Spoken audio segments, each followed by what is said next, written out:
have a particular set of points as to a character that I want to play. There's no hard and fast rules. It's will have to be something that hopefully sparks my interest, that I feel is outside of the kind of gender norms that we've seen portrayed in our entertainment. It's something that teaches us about what it is to be human. If I can see a spark of authentic humanity in the character, then that makes me really want to play it. I find the audition process incredibly difficult and intimidating. And it wasn't always something I had a huge amount of practice at either. I think as time has gone by, really just investing in the work and finding something that sparks your interest. I remember that's what my art teacher taught me, was make it personal. And then if you've got that to hang on to, then you can stop worrying about how you can't stop blushing and you want to go to the toilet all the time. A friend told me in 2011 that there was something written about me on the internet being in an HBO show. And so I looked it up. I'd never done anything like that before. And I saw all of these incredible fan forums featuring my name. I Googled the character. I thought you should just read the books first. That is my training, but I couldn't wait. I had to know what the character was. And that really blew my mind. The idea that there might be this portrayal of a woman in mainstream entertainment who was entirely unconventional, who was physically very strong, but that wasn't the most interesting thing about her. The most interesting thing about her is that that is coupled with a extreme sensitivity and vulnerability. And whilst she was achieving these huge and impressive and deeply skilled physical feats, that she is slowly developing as a person, as a woman and as a human. It's like a sort of rite of passage that she goes through. And also it did examine what it is to be unconventional, particularly as a woman within society. What interested me the most, which George R. Martin did so brilliantly and David and Dan have done wonderfully, is that it was about overcoming the obstacle.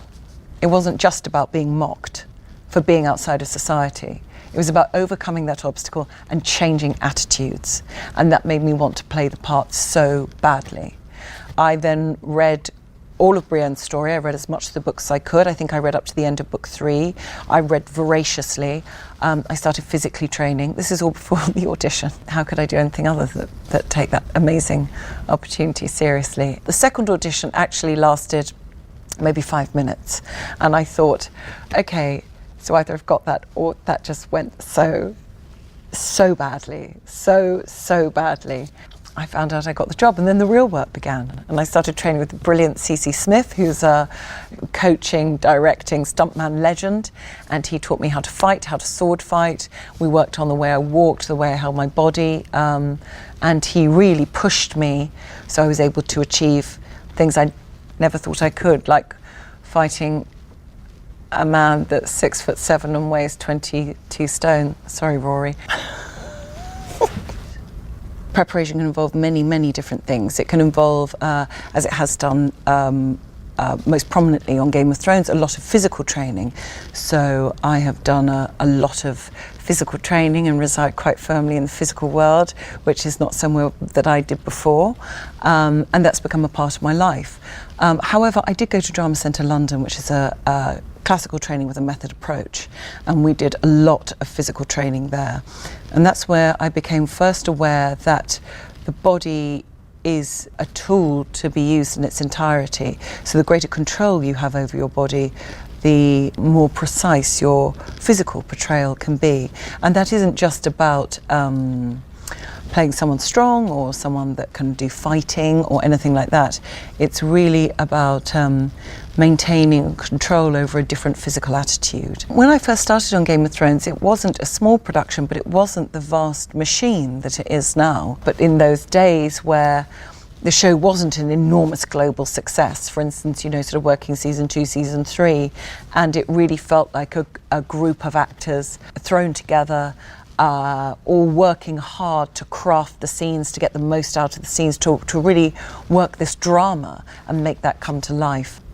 The key to successful collaboration with your other actors on set, I don't know. I mean, I think it's about being generous. Part of my training was about the ensemble, was about being part of an ensemble, and about it not just being about you, but if you give the emphasis to other people, if you give the power to other people in the scene, if you're all doing, that's when it starts to sing. And having a good laugh always helps. The writing has been absolutely incredible, and I feel really privileged to have played that part and to have received that kind of writing to work with. The storyline with Jamie Lannister has been incredible. The scenes I've loved best have been my scenes with Nikolai Coster-Waldau, because he's taught me so much about acting. I know you're going to love me saying that. But he has, mainly how not to do it. No, I'm joking. He has taught me so much, and it's been amazing to have that sort of play going on, but to work with an actor who's so committed and so generous and so caring towards you and wants to make sure that you are safe, and also to make you not safe. and I think the bathtub scene was an amazing scene. Actually getting to watch Nikolai's work at such close quarters and to leave myself open and really be deeply affected by that performance. Also fighting the bear, also fighting the hound. It's very difficult for me to talk about the most challenging aspects of being on the show, because I am hugely lucky to have done such a thing, and I truly am grateful, and it has changed my life. You know, that kind of overrides everything else, because you're aware of how privileged you are to be in that position. It can be difficult, it can be tough. You know, you're outside a lot. I don't really mind that, but obviously, you know, there's a lot of costume to wear, and obviously a lot of the fights can feel quite real. Shooting those can be incredibly painful, but look at what it makes. So no complaints.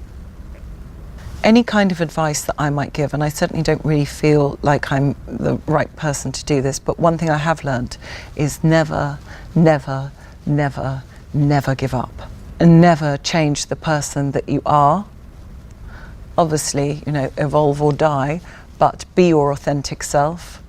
And sometimes the world does change, and sometimes attitudes do change. I hope we see greater diversity on our screens, and I hope we see more developed characters for those other than the usual sorts of people we're used to seeing.